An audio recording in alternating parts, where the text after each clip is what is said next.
Nabi Muhammad SAW, Bapak Ibu sekalian, setelah pulang dari Isra dan Mi'raj, karena itu perjalanan malam hari, beliau pulang sudah pagi. Pada saat itu pagi sudah mulai kelihatan matahari di pagi hari. Awal pagi kita di waktu syuruk, gitu kan. Duduklah Nabi SAW di depan Ka'bah. Duduk depan Ka'bah, merenungi kejadian semalam ini, kejadian yang spektakuler, yang luar biasa. Duduk Nabi SAW merenungi lewat Fir'aunnya umat ini, Abu Jahal. Ini orang julukannya di Mekah Abul Hakam, orang yang bijaksana gitu. Dan pada saat itu dia raja di Mekah. Tapi Nabi SAW suruh kita panggil dia siapa? Abu Jahal. Jahal ini super goblok. Bukan cuma goblok, super goblok. Luar biasa. Kenapa dikatakan begitu? Orang Mekah bilang Abu Hakam, dia dikatakan Abu Jahal. Karena Abu Jahal ini sama Abu Sufyan itu setiap malam dengar Al-Quran yang Nabi baca di rumah Nabi SAW. Setiap malam datang dengar, mereka diam-diam. Misalnya ini tempat tisu, ini rumah Nabi SAW, nanti Abu Jahal di sini, Abu Sufyan di sini, ada satu lagi temannya di belakang. Jadi mereka nggak saling tahu nih. Sampai pagi mereka dengar tuh ayat Al-Quran. Waktu mereka pulang, ketemu tiga-tiga. Lo saling tanya, kenapa kalian sini? Kenapa kalian sini? Kenapa kamu sini? Kenapa kamu sini? Oh, saya dengarkan ayatnya yang Muhammad baca. Kata Abu Jahal, kita janjian nih, nggak boleh terulang. Kalau masyarakat Mekah tahu kita dengar apa yang Muhammad baca, nanti beriman semua nih. Sepakat ya, sepakat, nggak ada yang hilangin. Besok malam datang lagi tiga-tiganya. Karena mereka satu sama yang lain menyangka temannya nggak bakal datang. Penasarannya. Ketemu lagi pagi, sepakat lagi, jangan ulangi ya. Hari ketiga ulangi lagi. Datang lagi tiga-tiganya. Ini kejadian nyata dalam sebuah riwayat Bukhari disebutkan itu. Maka tiba-tiba saja setelah itu, saya lupa namanya satu orang tokoh Quraisy itu yang bilang sama Abu Sufyan, wahai Abu Sufyan, bagaimana pendapatmu apa yang kau dengar dari Muhammad? Kata Abu Sufyan, yang saya tangkap, ini kita bukan anak-anak nih. Ini apa yang kita dengar 3 hari kita janjian tidak datang, tapi kita datang terus karena penasaran. Ini pasti ada sesuatu. Bagaimana pendapatmu? Kata Abu Sufyan, ada yang saya mengerti dan punya makna yang tinggi, bagus. Ada yang saya tidak mengerti, tapi saya yakin itu kebenaran. Kata yang satu ini, saya juga begitu. Saya yakin ini kebenaran. Kita tanya Abu Hakam, datangi rumahnya Abu Jahal.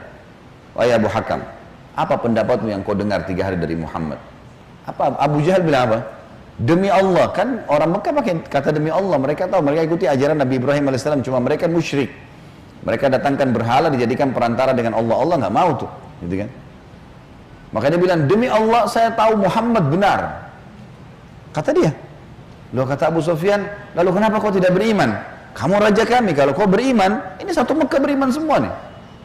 Apa kata dia? Ini fanatisme, kebodohan. Ini sebab julukan Abu Jahal keluar. Dia bilang, dari dulu sukunya Muhammad sama suku aku bersaing di Mekah. Mereka berikan makan minum jemaah haji, kami juga berikan makan minum jemaah haji. Mereka buat pasukan untuk membela Mekah, kami juga buat pasukan membela Mekah. Pokoknya apa yang mereka buat, kami buat. Sehari buat mereka, sehari buat kami. Jadi bersaing terus. Sekarang dari sukunya Muhammad keluar Nabi, sukuku tidak ada nabinya. Kalau aku beriman berarti sukuku kalah. Hanya itu, fanatisme kebodohan gitu.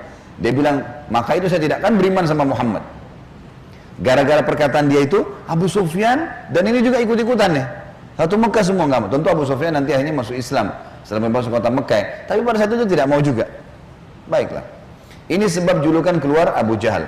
Lewat nih Abu Jahal nih. Lalu dia lihat Nabi SAW lagi merenungi, kayak ada sesuatu lagi difikirin.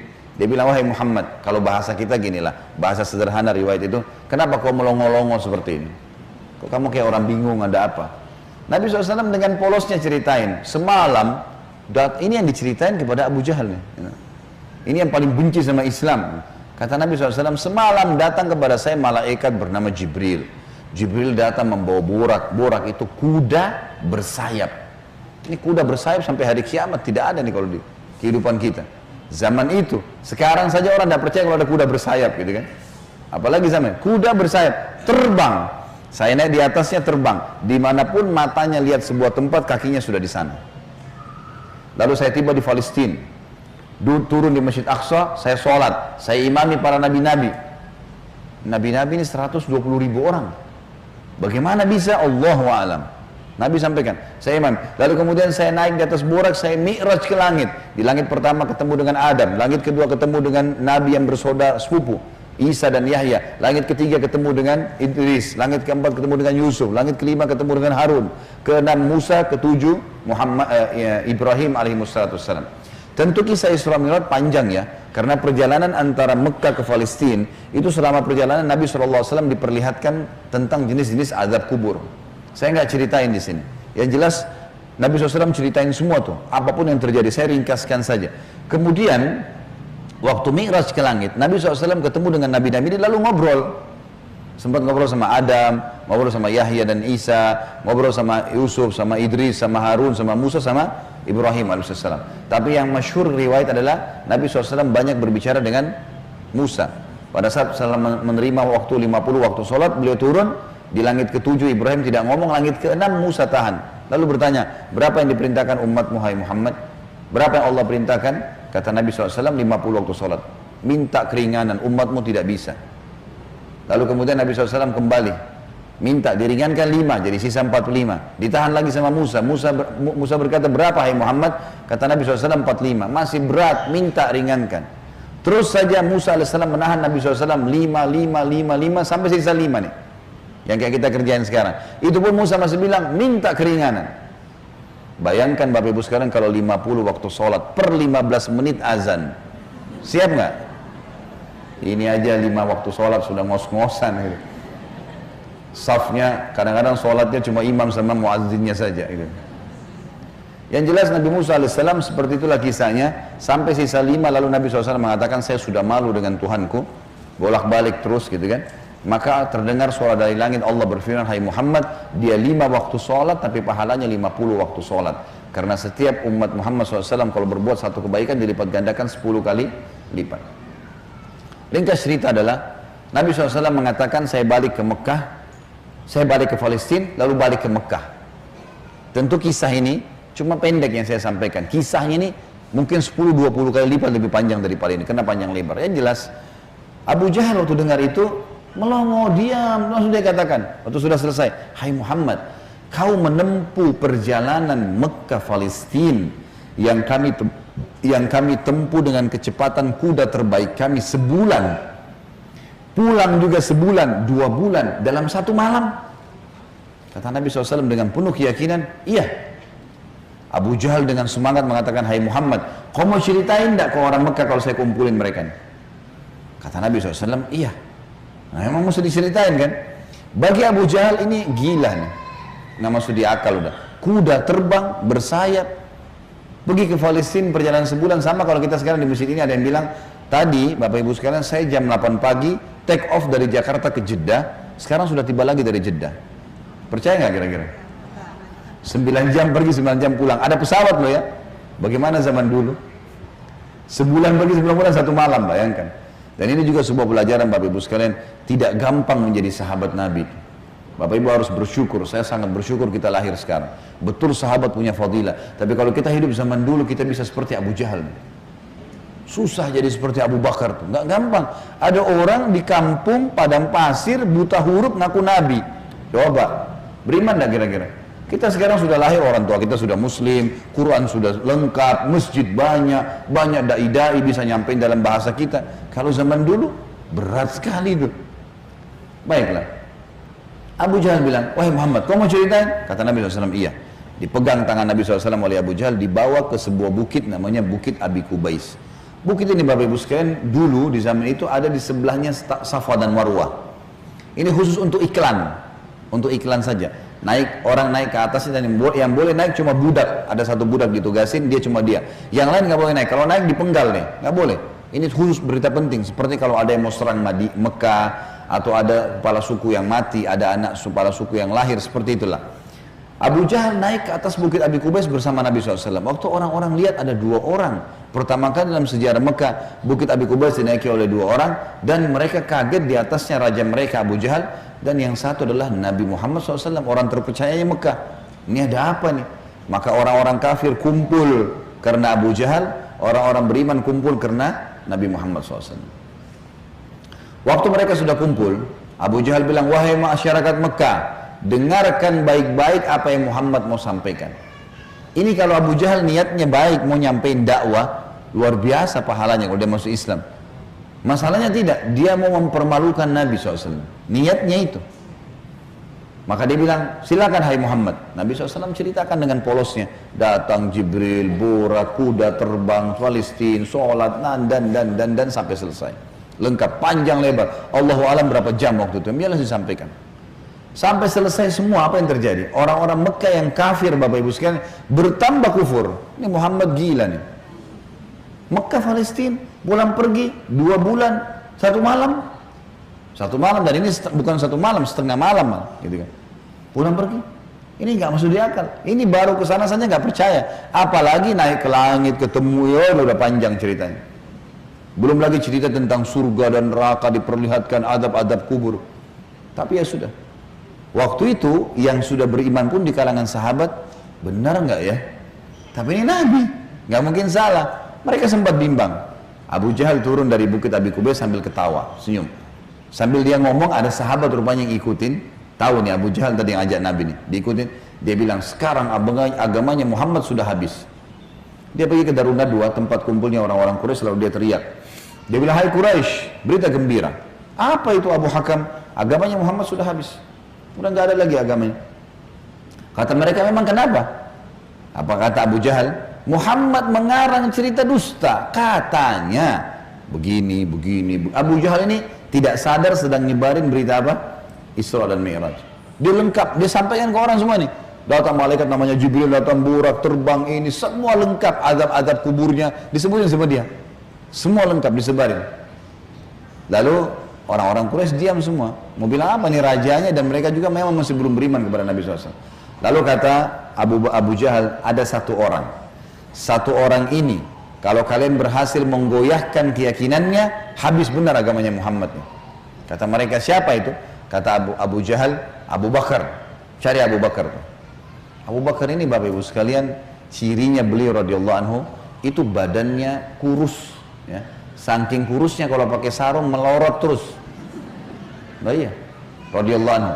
Tapi yang perlu digarisbawahi, Islam bukan melihat kekarnya fisik, tapi kekarnya iman dalam hati. Allah bilang Allah bilang halal, Allah bilang haram. Perintah dikerjakan, larangan ditinggalkan. Itu konsep dasarnya, gitu kan. Abu Bakar ini ditahu tentang masalah keyakinannya sampai apa kata Nabi SAW. La uzina iman Abi Bakar fi kiffah, wa uzina iman hadil ummah fi kiffah, la rajah iman Abi Bakar. Kalau keyakinannya dan imannya Abu Bakar ditimbang di satu timbangan, dan keyakinannya serta keimannya seluruh umat ini, semua sahabat, semua tabi'in, semua yang sudah mati, yang masih hidup dan yang belum lahir, semua kita di sini juga termasuk.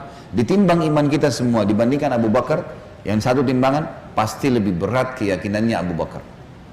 Kata Abdullah bin Mas'ud, sahabat Nabi radhiyallahu anhu yang mulia dengan ibadahnya yang luar biasa, kami tidak ada bedanya dengan Abu Bakar dari sisi ibadah. Karena Abu Bakar sholat, kami sholat. Abu Bakar puasa, kami puasa. Abu Bakar sedekah, kami sedekah. Abu Bakar ya jihad, kami jihad. Tapi kami tidak bisa menyaingi Abu Bakar dari sisi keyakinannya. Mustahil. Kalau Rasulullah sudah bilang kerjakan apapun konsekuensinya. Mau wajib, mau sunnah, nggak ada toleransi, nggak ada keraguan. Yang haram, nggak ada lagi. Haram, nggak ada ceritanya. Seperti itulah konsepnya. Jadi sangat luar biasa. Yang jelas Bapak Ibu sekalian, mereka bilang cari Abu Bakar. Dan juga ada hadis supaya saya tidak lupa ya, kata Nabi SAW, tidak ada seseorang yang menginjakkan telapak kakinya di muka bumi setelah para nabi-nabi yang paling afdal lebih daripada Abu Bakar. Jadi setelah Nabi langsung dia radhiyallahu anhu, jadi orang yang sangat luar biasa. Datanglah orang-orang Quraisy ini ke kebunnya Abu Bakar, di kebun kurma di pinggir kota Madinah, dan orang sahabat-sahabat tadi ini pada ikut gitu kan.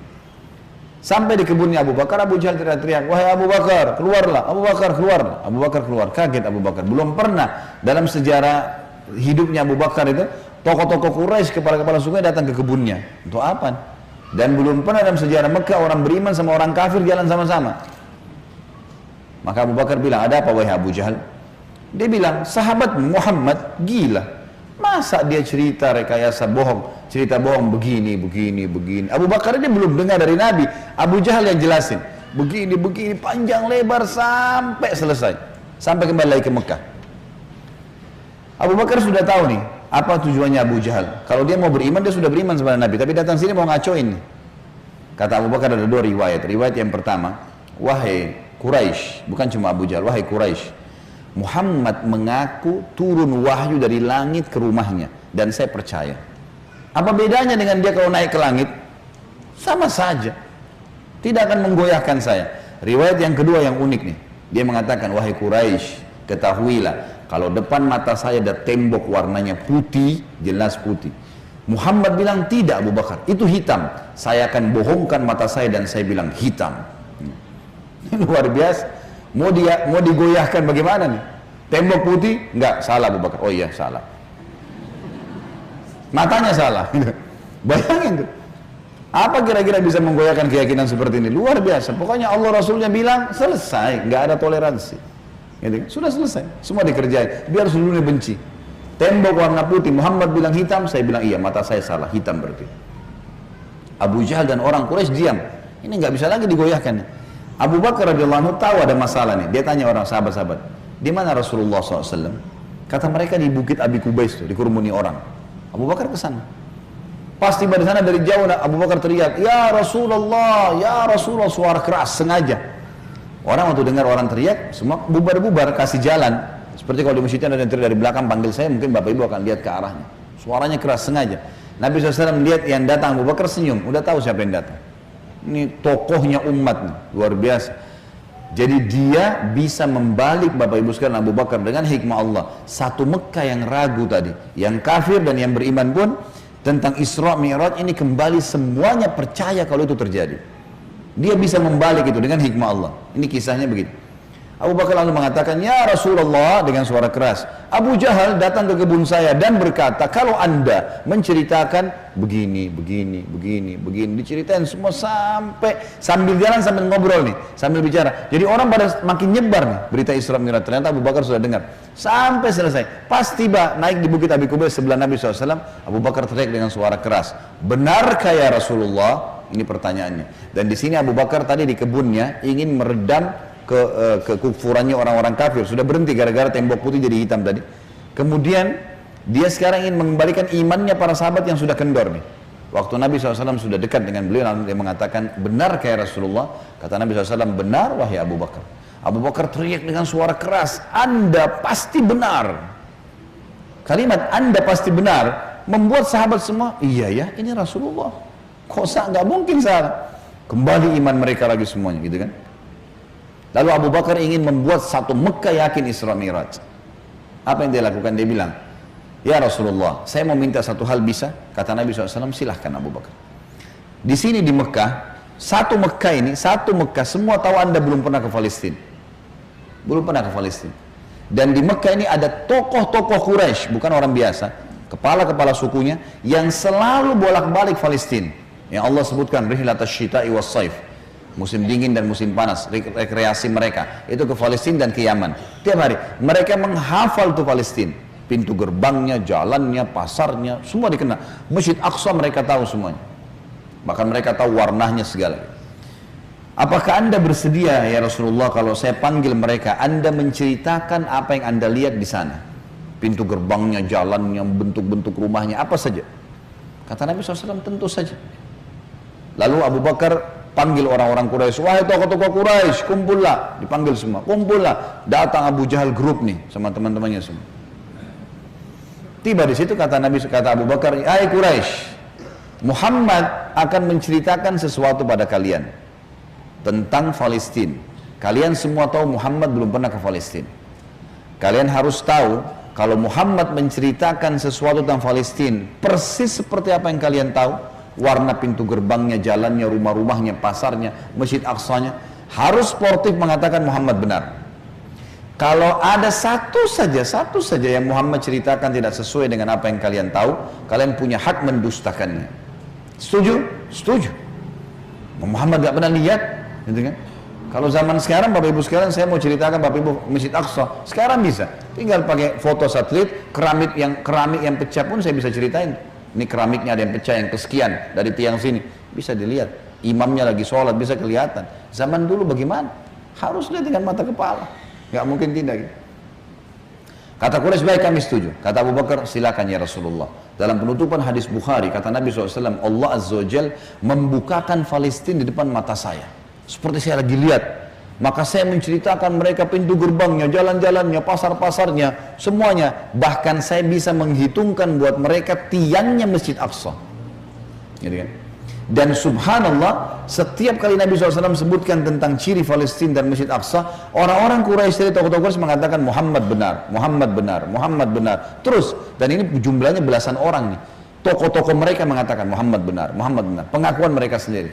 Ini nggak dusta, ini benar. Betul jalannya begini, betul rumahnya begini, betul pasarnya begini, betul Masjid Aqsa begini. Mereka akuin sendiri. Maka gara-gara kasus itu, satu Mekah jadi percaya Isra Mi'raj. Baik. Abu Bakar sudah selesai ini perannya. Sahabat sudah kembali imannya. Orang-orang kafir sudah tidak jadi lagi bisa membatalkan keimanannya Nabi SAW dan agamanya. Maka Nabi SAW ingin menutup Isra Mi'raj dengan kejadian yang luar biasa. Kata Nabi SAW, wahai Quraisy, ada satu bukti lagi. Kalau kalian yakin dengan bukti itu, kalian akan beriman pada saya. Kalau kalian tidak yakin, kalian tidak akan beriman selamanya. Kata mereka, apa itu hai Muhammad? Kata beliau, waktu saya sedang pulang dari Palestina ke Mekah, di atas burak tuh, kuda yang bersayap, saya melihat ada kafilah kalian. Kafilah ini 3 ekor unta ke atas, sedang jalan. Jumlahnya sekian belas unta, di atasnya ada fulan, orang-orang Quraisy, fulan, dan unta yang paling depan, unta berwarna putih, di lehernya ada kain warna merah.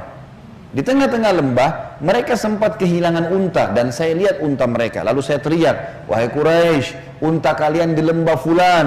Karena Nabi kenal semua nih siapa yang ada di situ. Orang-orang Quraisy, tokoh-tokohnya. Ada lembah fulan, ambillah. Maka mereka mengikuti suara saya dan mereka menemukan unta mereka. Kafilah itu 2 hari lagi sampai di Mekah. Tanya pada mereka. Ini detail sekali nih. Kalau sekarang orang dari Bandung ke Jakarta, saya mau tahu mobilnya di mana, saya bisa ikutin. Sebentar nih. Ada kamera, ada satelit, canggih. Zaman dulu bagaimana caranya ceritain, kecuali kalau lihat dengan mata kepala. Ini bukti real.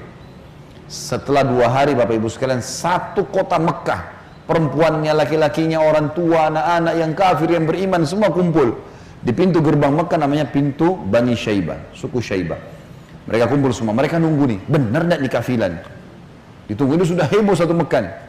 Subhanallah, menjelang waktu duhur, lewat betul tuh kafilah, persis seperti yang Nabi ceritain. Jumlah untanya, nama orang-orangnya, unta paling depan warna putih, di lehernya ada kain merah. Karena penasaran, orang-orang Quraisy di Mekah ini bilang, hai Quraisy dari kafilah, kalian dari mana? Kata mereka, kami dari Palestina. Lalu bertanya lagi orang Mekah nih, apakah kalian sempat kehilangan unta di tengah jalan? Mereka bilang iya. Lalu apa yang kalian lakukan? Pertanyaan bertubi-tubi nih. Kami mendengarkan suara entah dari mana mengatakan, wahai Quraisy, unta kalian di lembah fulan. Kami ikuti, kami dapat unta kami. Sekarang orang-orang Quraisy di kafilah penasaran, wahai Quraisy Mekah, dari mana kalian tahu nih? Belum satu orang pun di antara kami masuk ke Mekah. Belum ada gosip nih, kok bisa sudah sampai? Belum ada masuk nih. Mereka sepakat mengatakan dari Muhammad. Semua orang mengatakan dari Muhammad. Semenjak itu semuanya percaya Isra Mi'raj terjadi. Ini tanda-tanda yang luar biasa. Makanya Allah turunkan surah nomor 17 khusus namanya surah Al-Isra, menceritakan masalah itu, sebuah keajaiban yang luar biasa, mukjizat Nabi Muhammad sallallahu alaihi wasallam.